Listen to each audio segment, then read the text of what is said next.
नमस्कार मंडळी. चला, आज आपण पुन्हा एक नवीन गोष्ट ऐकूया.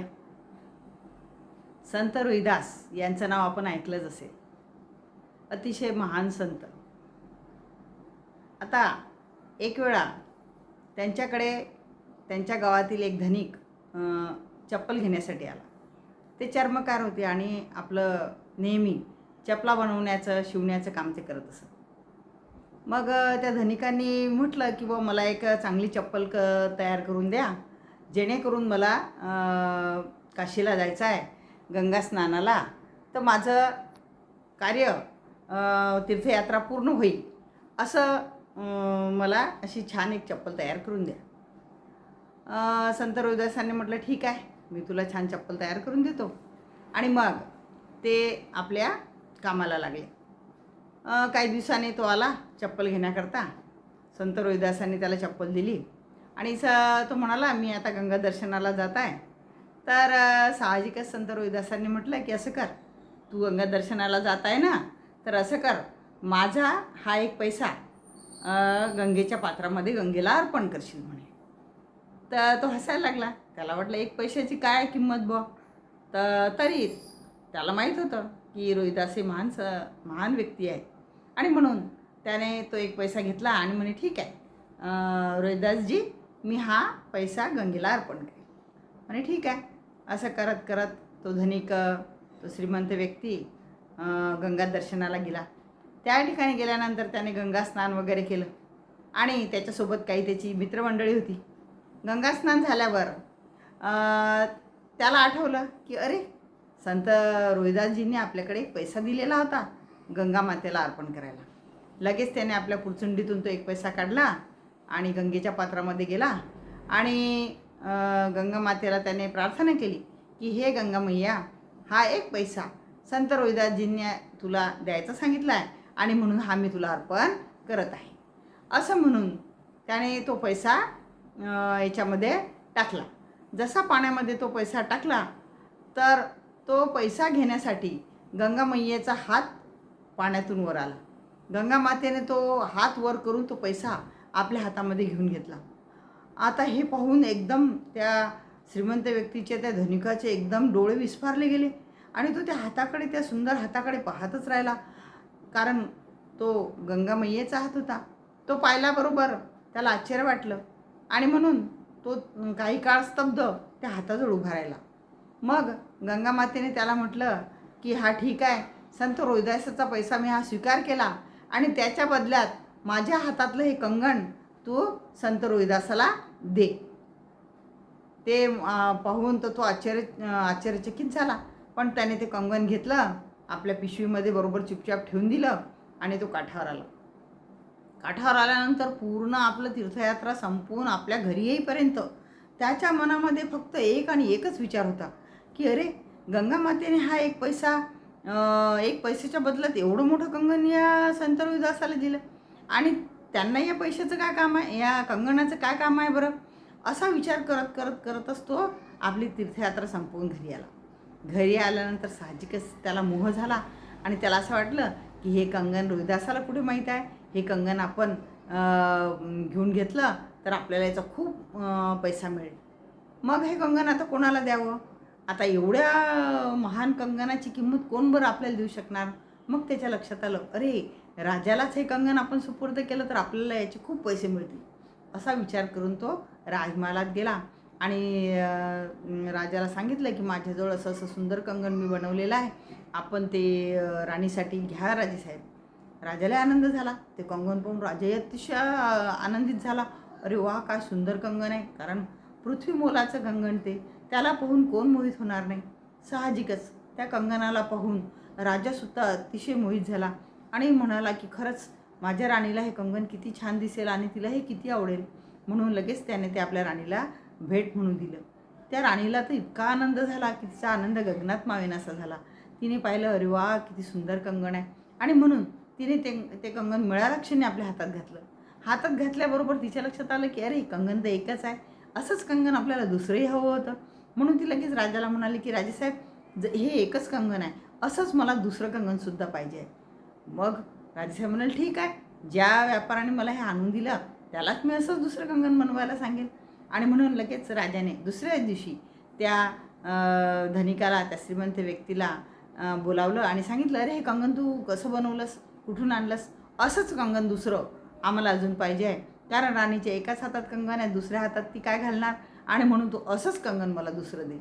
आता आली ना पंचायत.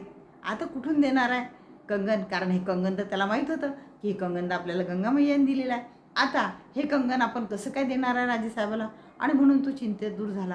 पण काही काळातच त्याला असं वाटलं की जे गोष्ट शक्य नाही ती गोष्ट राज्यापासून लपवण्यात काही अर्थ नाही, आणि म्हणून तो राज्याच्या पाया पडायला लागला, गडबडा लोळायला लागला. म्हणे की राजेसाहेब मला माफ करा. म्हणे काय काय झालं? म्हणे अरे तुम्ही इतकी सुंदर कंगन दिला आहे, आम्ही तुझे आभारी आहोत, तू आम्हाला माफी का मागतोय? नाही नाही म्हणे राजेसाहेब, माफी मागण्याचं कारणच तसं आहे. म्हणे काय कारण आहे म्हणे तसं, सांग बरं. म्हणे राजेसाहेब, हे कंगन तर म्हणे खरं तर रोहिदासजींचं आहे म्हणे. म्हणे असं? मग म्हणे म्हणे हे कसं कंगन त्यांचं कसं काय? म्हणे ते तर म्हणे आपला व्यवसाय करतात म्हणे, आनंदाने ईश्वर नामस्मरण करत राहतात, हे कंगन त्यांचं कसं काय? म्हणे की तसं नाही म्हणे राजेसाहेब, मी जेव्हा गंगा दर्शनाला गेलो ना म्हणे, तेव्हा त्याने मला एक पैसा दिला होता आणि गंगा मातेला अर्पण करायला सांगितला होता. आता मी तो पैसा गंगा मातेला अर्पण केला. अर्पण केल्याबरोबर गंगा मातेने म्हणे हे कंगन त्याच्यासाठी भेट म्हणून दिलं. पण आता मला मोह झाला म्हणे, आणि मला असं वाटलं या बदल्यात आपल्याला राजा खूप सारा पैसा देईल, खूप मोहरा देईल, आणि म्हणून हे कंगन मी तुम्हाला विकलं म्हणे. आता या कंगन मी तर काही मिळवून तुम्हाला देऊ शकत नाही, त्यामुळे अशी कोणतीही शिक्षा तुम्ही मला करू नका.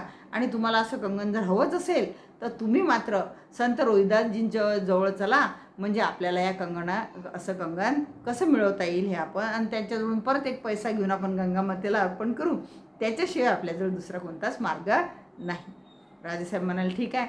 आता राजाला माहीत होतं की संत रोहिदास हे महान व्यक्ती आहे, आणि म्हणून राजा स्वतःच आपलं प्रधान आणि इतर सेवकगण घेऊन संत रोहिदासजींजवळ आला आणि म्हणाला की महोदय, एक विनंती आहे म्हणे आपल्याला.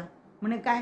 म्हणे तुम्ही जो एक पैसा शेठजींना दिला होता म्हणे, त्या बदल्यात गंगा मातेने हे कंगन तुम्हाला दिलं, परंतु याची मती फिरली म्हणे आणि ते कंगन त्याने मला विकलं म्हणे. आता मी ते कंगन घेतलं म्हणे, पण रोहिदासजी असंच एक कंगन दुसरं आम्हाला आणखी हवं आहे म्हणे, राणीला एक नाही 2 कंगन हवे होते म्हणे. मग संत रोहिदासजी हसायला लागले. म्हणे की एक पैसा घेऊन आता तुम्ही काय करणार आहे? म्हणे हा एक पैसा आम्ही परत काशीला जाऊ, गंगे मातेला अर्पण करू, जेव्हा तिला तो अर्पण केला तेव्हा ती आपल्याला पुन्हा असं एक दुसरं कंगन देईन. म्हणे नाही राजेसाहेब, तेवढे त्याची काही आवश्यकता नाही म्हणे. म्हणे काय? म्हणे मग आम्हाला दुसरं कंगन कसं मिळेल? म्हणे नाही म्हणे त्याची काही काळजी नका करू म्हणे, ते कंगन तुम्हाला मी मिळवून देतो म्हणे. म्हणे की कसं? म्हणे पा म्हणे गंगा माता काही फक्त त्या तिथंच हरिद्वारला काशीलाच आहे का म्हणे, आपल्या इथेही गंगा माता आहे म्हणे. आणि जे त्याच्याजवळ एक कठोट होता, त्यामध्ये चामडं धुणे आणि मग त्याचे चपला शिवणे असं ते कार्य करत होते. ते कठोट असं लाकडाचं होतं आणि त्यामध्ये रोहिदासजी चपला बनवण्यासाठी ते ओलं करत असत ते त्याचे खालचं पादत्राण, आणि नंतर ते शिवत असत. ते त्या कठोटामध्ये एक पैसा घेतला आणि रोहिदासजींनी त्या कठोटमध्ये टाकला आणि म्हणे हे गंगा मैया, आमच्या राजेसाहेबाला एक असंच कंगन हवं आहे, आणि म्हणून ते तू प्रदान कर. माझ्या राज्याचे राजेसाहेब हे अतिशय प्रामाणिक आणि उत्तम राज्यकर्ते आहे, ते प्रजेला अत्यंत सुखी आणि समाधानी ठेवतात. हे आई, त्यांच्यासाठी तू एक कंगन प्रदान कर. असं म्हणता बरोबर रोहिदासांनी एक पैसा टाकता बरोबर पुन्हा गंगामातेचा हात त्या कठोटमधून बाहेर आला आणि तो कंगन तिने परत रोहिदासजींना अर्पण केलं. ते कंगन रोहिदासांनी राजाला अर्पण केलं. आता हे पाहिल्याबरोबर संपूर्ण प्रजा, राजेसाहेब, प्रधान आणि तो धनिकसुद्धा आश्चर्यचकित झाला. अरे म्हणे, त्या कठोटला आपण किती अपवित्र मानतो, ते त्याच्याजवळचं असणारं टोपलं ज्यामध्ये दिवसभर चप्पल धुतल्या जाते, त्या पाण्याचा उपयोग चपला धुण्यासाठी केला जातो, आणि त्यामधून गंगा मातेने आपला हात प्रगट करावा आणि हे कंगन द्यावं. मग रोहिदासजी म्हणाले, जर तुमचं मन स्वच्छ असेल तर गंगा कुठे अवतरित होणार नाही. आणि त्यावरूनच अशी म्हण पडली, मन चंगा तो कठोट में गंगा. आणि अशा तऱ्हेने रोहिदासजींनी हे कंगन राजाला सपुर्द केलं आणि ते अतिशय निर्विकार पद्धतीने पुन्हा आपला चप्पल शिवण्याचा व्यवसाय अतिशय प्रामाणिकपणे करायला लागले आणि आपलं काम पूर्ण करायला लागले. संत महिमा असा असतो बघा. आपण गंगा स्नानासाठी याच्यासाठी फार दूरवर नदीकिनारी जातो. जाणंही आवश्यक आहे. तीर्थाटन अतिशय आवश्यक गोष्ट आहे. त्यामुळे जर तुमचं मन प्रफुल्लित होत असेल, आनंदित होत असेल तर फारच उत्तम गोष्ट आहे. पण जर तीर्थाटन करून सुद्धा आपल्या स्वभावामध्ये, आपल्या मनस्थितीमध्ये, आपल्या विचारांमध्ये जर काहीही बदल होत नसला तरी त्या तीर्थाटनाला काही उपयोग राहत नाही. जर आपण तीर्थाटन केलं आणि तिकडून आल्यानंतर आपल्या विचारांमध्ये चांगलं परिवर्तन झालं, आपण आपल्यामध्ये मदतीची भावना निर्माण झाली, सहकार्याची भावना निर्माण झाली, इतरांची उणे पाहण्याची आपली वृत्ती कमी झाली, तर नक्कीच समजावं की तीर्थाटनाचं पुण्य आपल्याला मिळालेलं आहे. अन्यथा तीर्थाटनाचा काही उपयोग होणार नाही. राधे राधे.